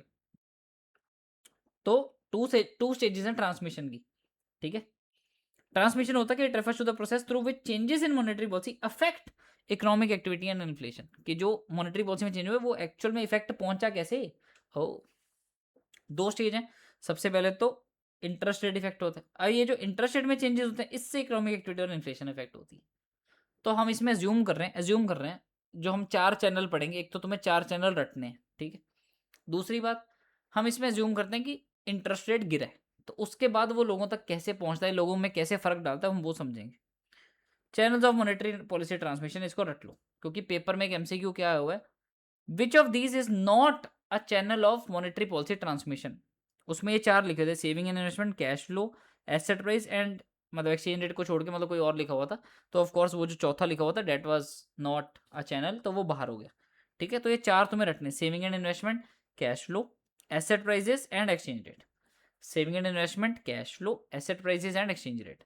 Saving and investment, cash flow, asset price and exchange rate, ठीक है, यस। अब सेविंग एंड इन्वेस्टमेंट चैनल पे चलते हैं। सबसे पहले इंटरेस्ट रेट, हर किसी में lower interest rate, lower interest rate, lower interest rate, lower interest rate से स्टार्ट करेंगे कि भाई अगर इंटरेस्ट रेट कम हो गया, अब इसके बाद इफेक्ट आया कैसे। सबसे पहले saving and investment, saving and investment कौन करता है, हाउस होल्ड। तो अगर इंटरेस्ट रेट लोअर होगा तो तुम बैंक में पैसा सेव करोगे, जाके डिपॉजिट रखोगे नहीं, इंटरेस्ट रेट कुछ खास है ही नहीं है तो हम अपने पास ही रख लेंगे। सेकंड, अगर बैंक में इंटरेस्ट रेट कम मिल रहा है तो तुम बोरो ज्यादा कर सकते हो क्योंकि तुम्हें सस्ते में पैसा मिल रहा है, तो इसलिए तुम्हारा लोअर इंटरेस्ट रेट से इंसेंटिव टू सेव कम हो जाएगा और स्पेंडिंग तुम ज्यादा कर पाओगे। सेकंड, बोरिंग कॉस्ट लोअर होगी तो इससे हाउस होल्ड जो है वो लोन वगैरह ले सकते हैं, स्पेशली फॉर हाउसिंग वगैरह। और बिजनेस अपनी इन्वेस्टमेंट जो है और बढ़ाएंगे, क्यों, क्योंकि कॉस्ट ऑफ बोरिंग कम है। कॉस्ट ऑफ बोरिंग कम है इसका मतलब उनको लोन पे इंटरेस्ट रेट कम पे करना पड़ता है और वो उस पैसे को उठा के ऐसे तरीके में लगा सकते हैं जहां पे उनको रिटर्न ऑन इन्वेस्टमेंट ज्यादा हो सके। और क्योंकि रिटर्न ऑन इन्वेस्टमेंट ज्यादा है बोरोड पैसे के ऊपर, तो वो अपना पैसा क्यों लगाएं, वो पैसा बोरो करेंगे और उस पर लगाएंगे ना पैसा, ठीक है। और अपने पैसे को चाहे इन्वेस्ट कर दें चाहे स्पेंड कर दें। फिर आ जाता है कैश फ्लो चैनल, ठीक है। लोअर इंटरेस्ट रेट होता है तो रिड्यूस लोन रीपेमेंट बर्डन। अब इसमें ज्यूम क्या कर रहे हैं कि ऑलरेडी मान लो मेरे ऊपर एक लोन है, ठीक है। मान लो इंटरेस्ट रेट मार्केट में लो हो गया, ठीक है। तो उससे क्या होगा, मेरे इंटरेस्ट रेट किस्तें मेरी रिवाइज होंगी। जब मेरी किस्तें रिवाइज होंगी तो भाई और बहना, जब किस्तें रिवाइज होंगी तो मेरे को लोन की रीपेमेंट कम करनी पड़ेगी क्योंकि अब मेरा इंटरेस्ट रेट कम हो चुका है, ठीक है। अब अगर मेरी लोन की रीपेमेंट की बर्डन कम होगी तो ऑफकोर्स मैं ज़्यादा खर्चा कर सकता हूँ, डेट इज़ वन रीज़न।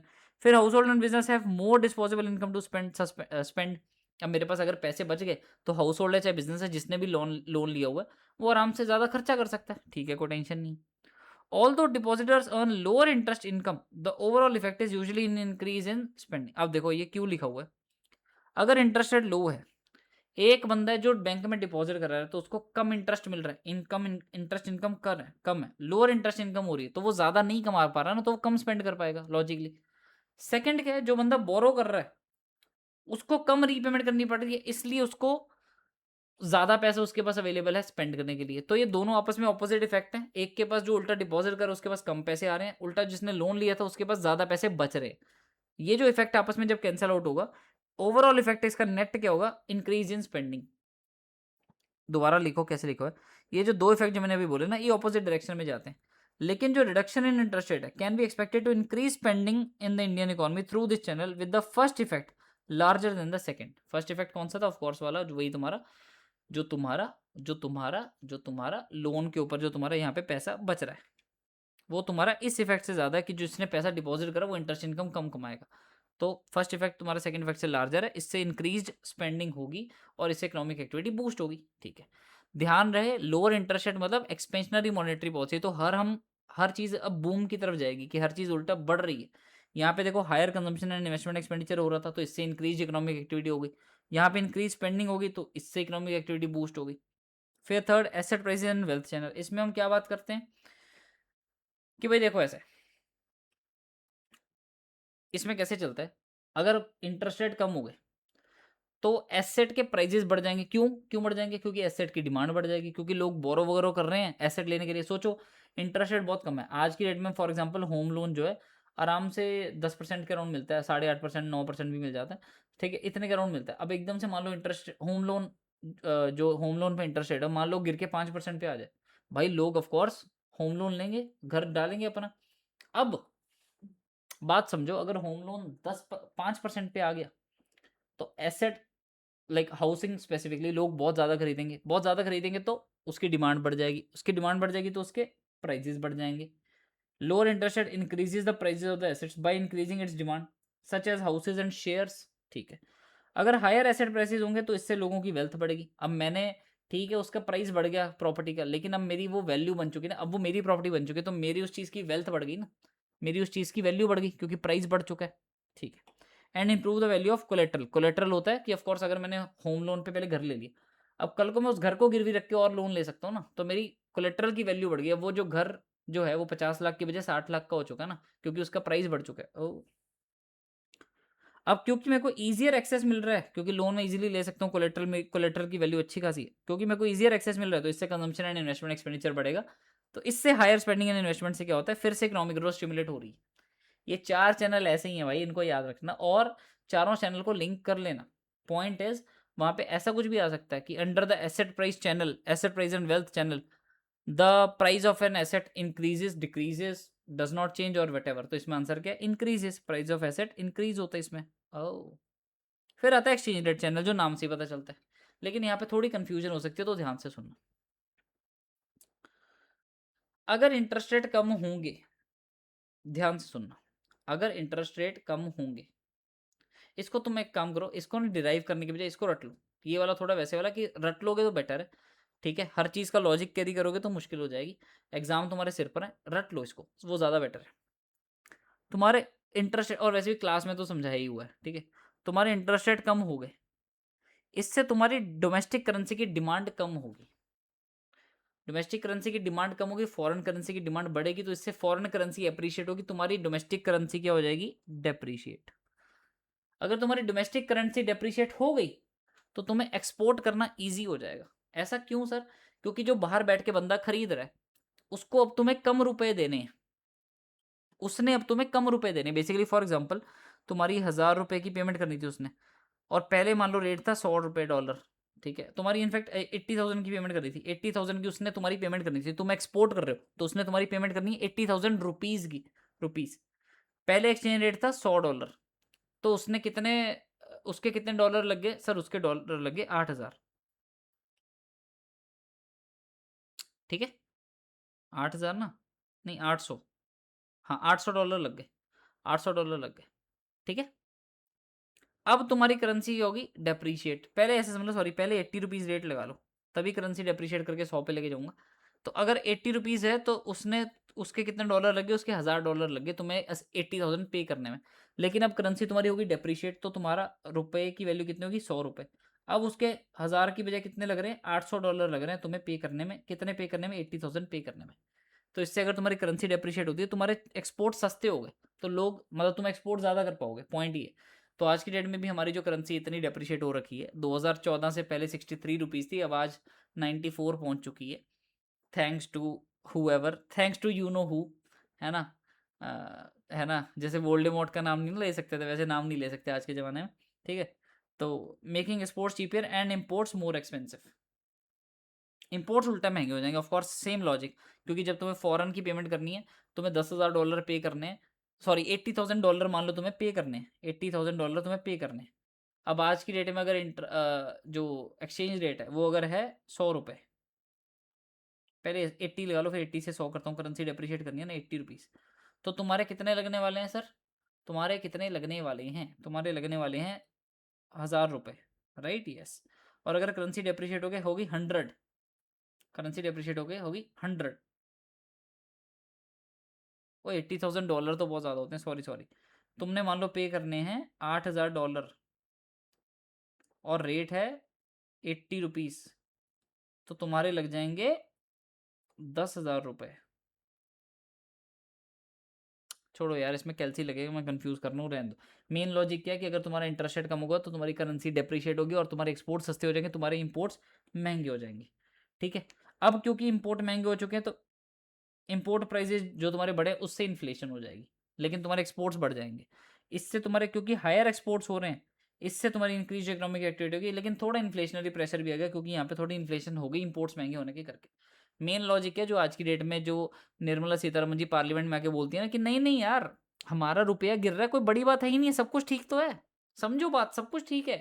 क्यों ठीक है? क्योंकि हम एक्सपोर्ट कर पा रहे हैं आराम से, यार टेंशन क्यों ले रहे हो ऐसा। जबकि उनको गधों को इतना नहीं पता कि ऐसे नहीं चलता काम। कौन बोले, छोड़ो। फिर हम आ जाते हैं हमारे लास्ट पार्ट पे, ऑपरेटिंग प्रोसीजर एंड इंस्ट्रूमेंट। मतलब कैसे आरबीआई अपने इंटरनल या एक्सटर्नल या जो भी चीज़ों से मॉनेटरी पॉलिसी में चेंज लाती है, कैसे कैसे टूल्स हैं उनके पास। सर उनके पास 3 तरह के टूल है। एक है क्वांटिटेटिव टूल्स, जिसमें इन्वॉल्व होती है अमाउंट, कुछ कुछ अमाउंट, ठीक है, अमाउंट में फेरबदल। फिर आता है क्वालिटेटिव टूल, जिसमें उसमें मॉरल्स चेंज होते हैं, मतलब कि तुम्हें कैसी कैसे है ना, क्वालिटी चेंज करते थे बेसिकली, नॉट नंबर्स इन्वॉल्व होते हैं, मतलब पॉलिसी चेंज होती है। तीसरा तुम्हारे पॉलिसी रेट, कि जो बैंक और आरबीआई के आपस में जो रेट चलते हैं, bank rate, repo rate, reverse repo rate, इनमें चेंजेस हो जाते हैं। तो ये जब 3 चीज़ें तुम्हारी हो जाती हैं तो तुम्हारा ऐसे तुम्हारा ये ऑपरेट होता है तुम्हारा मॉनेटरी पॉलिसी। सबसे पहले क्वांटिटेटिव टूल्स, इसमें क्या आ जाती हैं, इसमें मनी सप्लाई में चेंजेस कैसे होते हैं सर, कैसे होते हैं? अरे नंबर्स में चेंज होके कैसे? 3 तरह की रेशो होती है, cash reserve ratio, statutory liquidity ratio and open market operations. ठीक है, open market operation is not a ratio of course. Cash reserve ratio कौन सी होती है सर? वो पैसा, एक सर्टेन अमाउंट जितना बैंक को आरबीआई के साथ एक सर्टेन रिजर्व रखना होता है। आज I think 4% is the standard CRR, ये ज़्यादा है। जो भी है तुम्हारे मॉड्यूल का पार्ट नहीं है, लेकिन चलो मैं ऐसे निकाल के दिखाता हूँ तुम्हें, वैसे ही तुम्हारी खुशी के लिए। What is the current CRR and SLR ratio?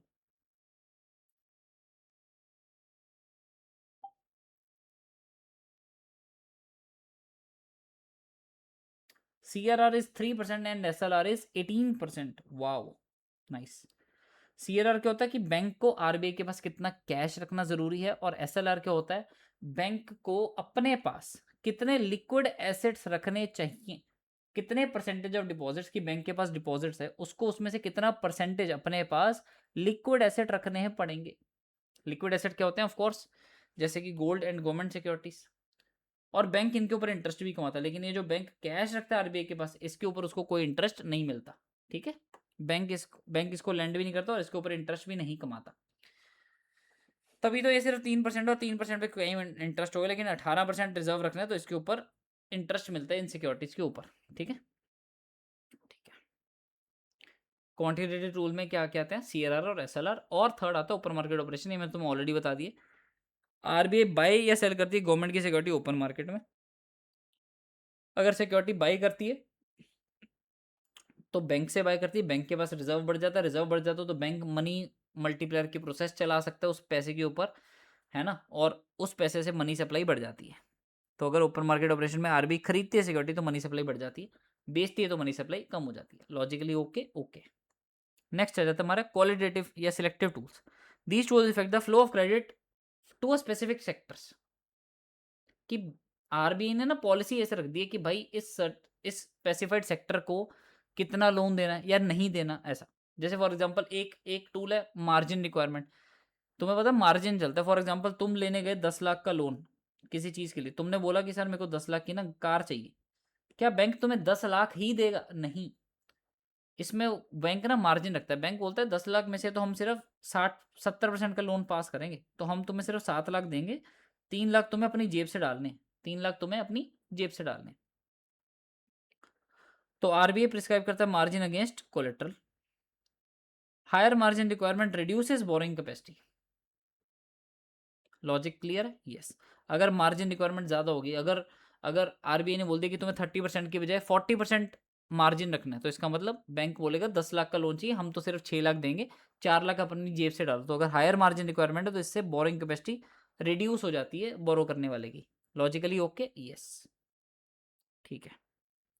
फिर second is moral suasion. RBI convince करती है बैंक को कि अपना पैसा ना गवर्नमेंट सिक्योरिटीज में रखो रेदर देन किसी और सेक्टर को लोन देने की बजाय। मॉरल सुएशन, आरबीआई मॉरली उनको समझाती है कि भाई हमारी बात मानो और अपना पैसा गवर्नमेंट सिक्योरिटीज में रखो रेदर देन फलाने सेक्टर को लोन देने की बजाय। फिर सिलेक्टिव क्रेडिट कंट्रोल की आरबीआई रिस्ट्रिक्ट ही कर देती है कि इन सेक्टर्स को पैसा देना ही नहीं है लोन पे, या स्पेकुलेटिव एक्टिविटीज के लिए पैसा देना ही नहीं है लोन पे, ठीक है। इससे क्या होता है, ऑफकोर्स वही लॉजिक फिर आ जाता है कि अगर सर्टेन सेक्टर्स को लोन नहीं मिलेगा तो उनकी बोरिंग कैपेसिटी कम हो जाएगी, बोरिंग कैपेसिटी कम हो जाएगी तो मनी सप्लाई मनी सप्लाई जो तुम्हारी है डिक्रीज हो जाएगी, ठीक है। यस, कंजम्पशन और इन्वेस्टमेंट एक्सपेंडिचर डिक्रीज हो जाएगा, पॉइंट ये। थर्ड आ जाता है तुम्हारे पॉलिसी रेट्स। 3 रेट आते हैं इसमें, bank rate, repo rate, reverse repo rate, ठीक है। ये समझो, बैंक रेट कौन सा, जब आरबीआई लोन देती है, लॉन्ग टर्म फंड देती है किसको, बैंक को, तो वो जिस रेट पे देती है that is your bank rate, ठीक है। Second, RBI short term loans जिस रेट पे देती है बैंक्स को, आरबीआई शॉर्ट टर्म लोन देती है बैंक को जिस रेट पे देती है उसको बोलते हैं रेपो रेट। ये तुम्हारा मेन टूल है, क्योंकि बैंक्स को ना शॉर्ट टर्म फंड्स की रिक्वायरमेंट पड़ती रहती है, तो आरबीआई जो है वो शॉर्ट टर्म लोन जो है रेपो रेट पे देती है। फिर होती है रिवर्स रेपो रेट। अब किसी बैंक के पास एक्सेस पैसा पड़ा, आरबीआई चाहती है कि यार इसके पास जो एक्सेस पैसा ना, ये उल्टा इसको अपने पास रिजर्व रखने की बजाय, ये लोन देने की बजाय हमारे पास रिजर्व रखे, हमारे पास एक्सेस फंड्स अपने पार्क करे। तो encourage banks to park excess fund with RBI. इसमें क्या होता है, रेपो रेट -1, जो रेपो रेट चलता है ना मार्केट में, मान लो 6%, एग्जाम्पल दे रहा हूँ, ट्रू नहीं है, रियल नहीं है, 6% मान लो रेपो रेट है, तो रिवर्स रेपो रेट कितना है, 5%, रेपो रेट -1, ठीक है। फिर आ जाता है marginal standing facility, MSF rate. Repo rate +1, अगर 6% रेपो रेट था तो यहाँ पे कितना होगा 7, यहाँ पे कितना है 5, clear, yes. Margin standing facility rate होता क्या है, it is a penal rate actually, कि बैंक बोलते देखो ऐसा है, हमने तुम्हें रेपो रेट की फैसिलिटी दे रखी है कि तुम हमसे शॉर्ट टर्म फंड्स ले सकते हो। फॉर एग्जांपल आरबीआई ने बोला कि एचडीएफसी तुम हमसे, रैंडम एग्जांपल ले रहा हूँ, 10 लाख का लोन ले सकती है। एचडीएफसी बोलती है मेरे को तो 15 लाख का चाहिए, तो आरबीआई बोलता देख तेरे को 5 लाख का जो एक्स्ट्रा चाहिए ना, इस पे तेरे को पीनल रेट लगेगा, मतलब वो 5 लाख के ऊपर 7% इंटरेस्ट रेट लगेगा और 10 लाख के ऊपर 6% इंटरेस्ट रेट लगेगा, समझ गए, यस। तो it is a penal rate at which the banks borrows from SBI beyond the repo facility. इस रेपो फैसिलिटी में शॉर्ट टर्म फंड जितने अलाउड थे 10 लाख, तुमने उसमें जितना एक्स्ट्रा लिया उसके ऊपर तुम्हारा पीनल रेट लगेगा। और बैंक, अब अच्छा देखो, अब एच डी एफ सी के मुंह उठा के ऐसे ही बोल दे कि भाई हमें दे दो, ये लोन दे दो, आरबीआई मांगेगा सिक्योरिटी कि भाई बदले में सिक्योरिटी में क्या दोगे कोलेटरल में, तो इसमें बैंक जो है कुछ और भी दे सकता है सिक्योरिटी में, जो मर्जी दे सकता है ना, और जितनी मर्जी सिक्योरिटी दे सकता है, लेकिन वो एसएलआर का जो रिजर्व रखा हुआ उन्होंने, मान लो बैंक के पास 100 करोड़ के रिजर्व आए थे, उसमें से 100 करोड़ में एसएलआर कितना उनके पास, 100 करोड़ के मतलब लिक्विड एसेट आए थे, उसमें से 18% मतलब 18 करोड़ रुपए उन्होंने उसमें रखा हुआ है, किस में रखा हुआ है, एसएलआर में, ठीक है, स्टेचुटरी लिक्विडिटी रिजर्व में। अब इसका 1%, इस 18 करोड़ का 1% मतलब 0.18 करोड़, इतना जो है एसएलआर के ऊपर जो बैंक है वो कोलेटरल दे सकता है आरबीआई को, ठीक है। तो bank availing MSF rate can use a maximum of 1% of SLR securities to be given as security collateral, ठीक है, यस। कुछ भी नहीं समझ आता तो पूछ लेना, ओके। अब सिर्फ तुम्हारा लास्ट टॉपिक बचा छोटा सा, ऑर्गेनाइजेशनल स्ट्रक्चर क्या मॉनेटरी पॉलिसी डिसीजन का, कि ये जो मॉनेटरी पॉलिसी ऊपर बैठे हैं लेने को, कौन कौन बैठे हैं, मतलब कैसे डिसीजन चलते, देखो मॉनेटरी पॉलिसी कमेटी बनी हुई है पूरी, आरबीआई आरबीआई का देखो एक्ट है 1934 का, उसको अमेंड किया गया था 2016 में, उसमें प्रोवाइड करेगी थी ये तुम्हारी मॉनेटरी पॉलिसी फ्रेमवर्क एग्रीमेंट। इसमें ना आरबीआई और गवर्नमेंट का एक एग्रीमेंट है कि कितना हम टोलरेबल इन्फ्लेशन रेट रखेंगे, आज की डेट मतलब आज की डेट में नहीं बोलूंगा, लेकिन टोलरेबल इन्फ्लेशन रेट कितना सेट करोगे, 4%, कि हर साल 4% की इन्फ्लेशन हमें मंजूर है, ठीक है। सीपीआई बेस्ड इन्फ्लेशन, सीपीआई मतलब कंज्यूमर प्राइस इंडेक्स, मतलब लोग जो कॉस्ट ऑफ लिविंग उनको जो पड़ती है, कंज्यूमर प्राइस इंडेक्स मतलब जो हमें कॉस्ट ऑफ लिविंग पड़ती है, हम जो डेली रहते सहते खाते पीते हैं उसकी जो कॉस्ट ऑफ लिविंग है, उसके उसके प्राइस इंडेक्स के हिसाब से 4% इन्फ्लेशन सही है। और इसकी लोअर लिमिट क्या 2%, अपर लिमिट क्या 6%, मतलब 2% प्लस माइनस तुम्हें अलाउड है, कि 4% का कल को 4.5% हो गया कोई बात नहीं, 4% का 3.5% हो गया कोई बात नहीं, ऐसा, ठीक है। RBI is mandated to publish a monetary policy report every 6 months explaining the sources of inflation and the forecast of inflation for the coming period of 6 to 18 months. समझे? ठीक है, वो पता लगे ऑफ कोर्स, वो चलती तो वहाँ पे मतलब रिपीट रिपोर्ट्स ही हैं, हमें कौन सा पता चलती हैं। ठीक है, फेलियर टू अचीव टारगेट कब होगा सर? अगर उन्होंने 6% से ऊपर चले गए, कब तक? अगर 3 कंसेक्टिव क्वार्टर्स, एक क्वार्टर मतलब सर 60 ml, पागल है क्या? एक क्वार्टर मतलब 3 महीने, तो अगर 9 महीनों के लिए लगातार 6% से ऊपर इन्फ्लेशन चलेगी, या 9 महीने के लिए लगातार 2% से नीचे इन्फ्लेशन होगी, तो समझ लो हमने फेलियर कर दिया टारगेट अचीव करने में। Okay, yes. अच्छा, ये ऐसी चीज़ें भी याद रखना भाई, कि हर 6 महीने जो है, every every 6 months, every 6 months for coming period of